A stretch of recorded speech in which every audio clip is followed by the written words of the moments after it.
Segundo informações do jornal O Globo, pelo menos 2 ministros do Supremo Tribunal Federal pediram a Alexandre de Moraes mais cautela em suas decisões para tentar amenizar a crise gerada por sua decisão de colocar Jair Bolsonaro em prisão domiciliar.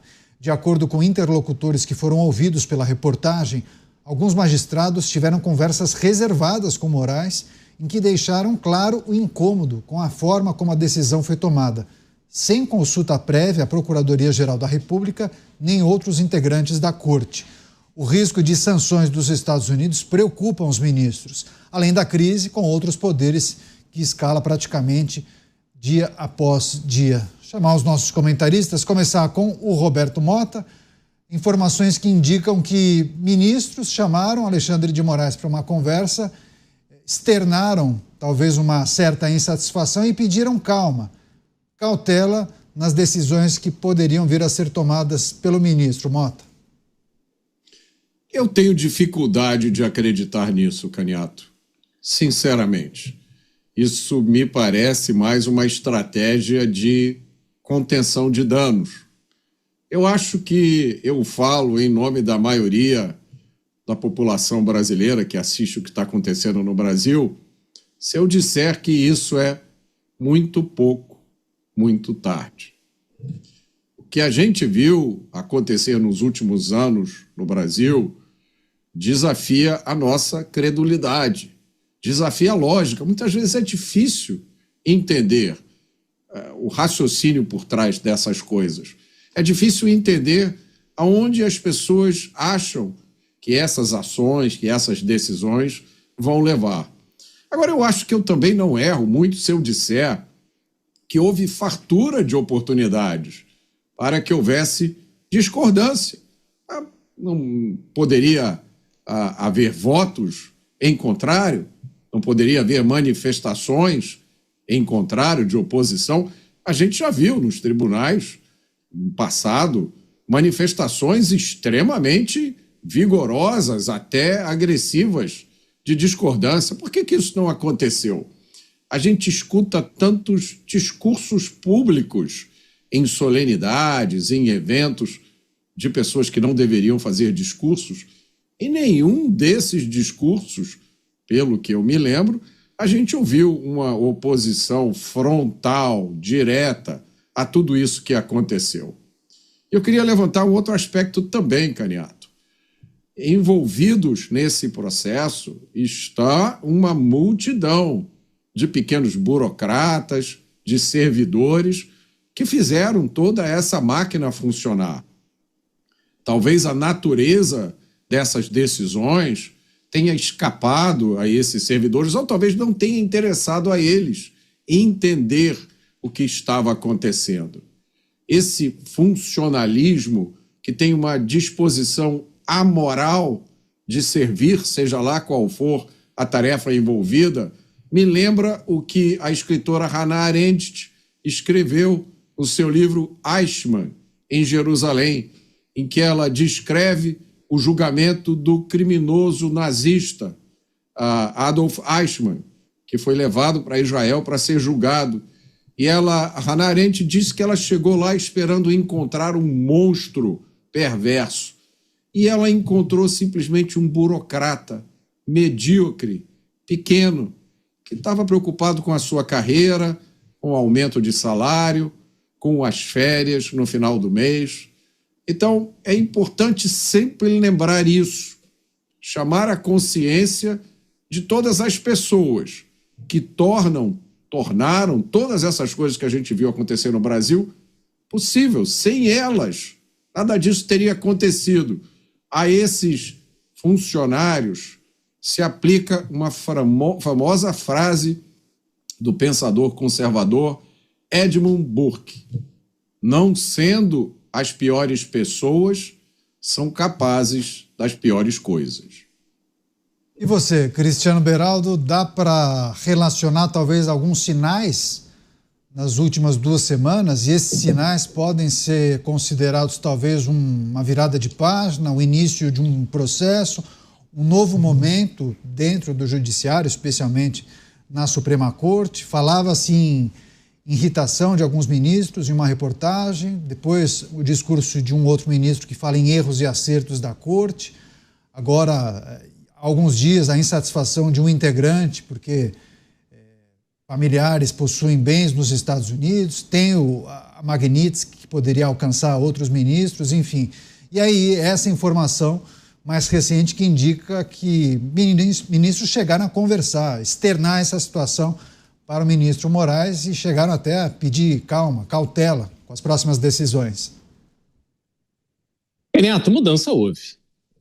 O gosto amargo que existe em razão das sanções impostas a alguns ministros em relação ao visto para os Estados Unidos, e em especial ao ministro Alexandre de Moraes em relação à lei Magnitsky, que é uma sanção gigantesca, porque transforma a pessoa que está sob essa sanção como um pária financeiro internacional. Então, isso tudo tem efeito, por mais que não seja externado da maneira que a gente gostaria de ver. Mas haverá um peso, eu não tenho a menor dúvida disso. Até porque as decisões que foram tomadas, as posturas adotadas, elas não têm nada a ver com o processo legal, com a preocupação com a Constituição e o zelo, o apreço à justiça conforme a lei. Nós temos essa manifestação de preocupação com a soberania nacional, é sempre a soberania, a democracia, a soberania, são as palavras da moda agora.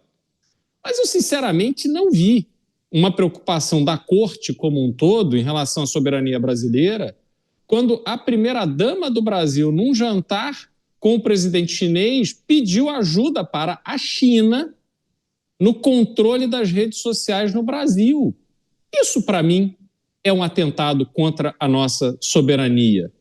Eu não vi manifestação da Suprema Corte Brasileira em relação ao uso de recursos públicos para fazer viagens internacionais com grandes comitivas exclusivamente para atender a interesses de uma empresa específica, que é amiga do presidente da República.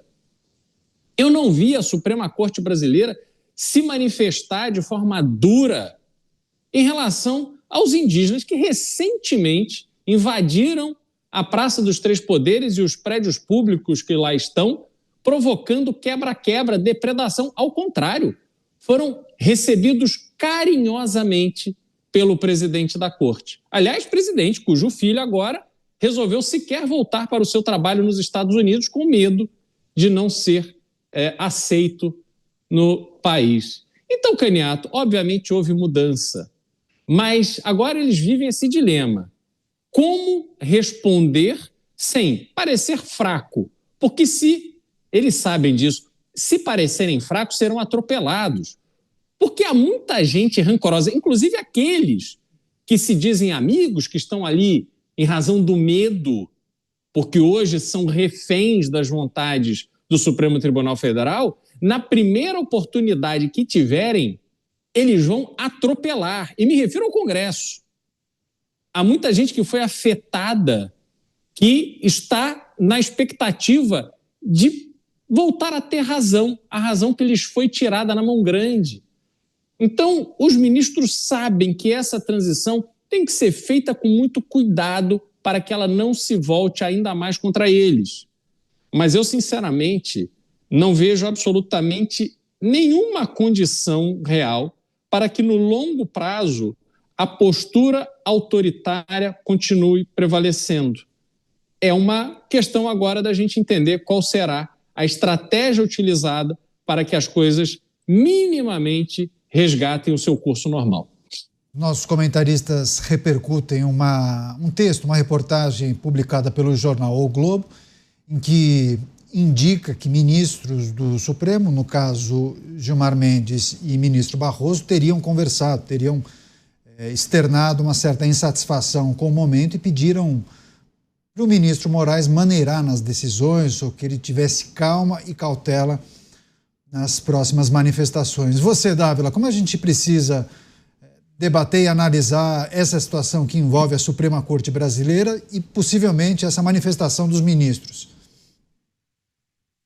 Caniato, É preciso fazer duas observações aqui. Primeiro, o ministro Alexandre de Moraes já foi sancionado pela Lei Magnitsky e já deu sinais claros de que ele vai continuar dobrando a aposta.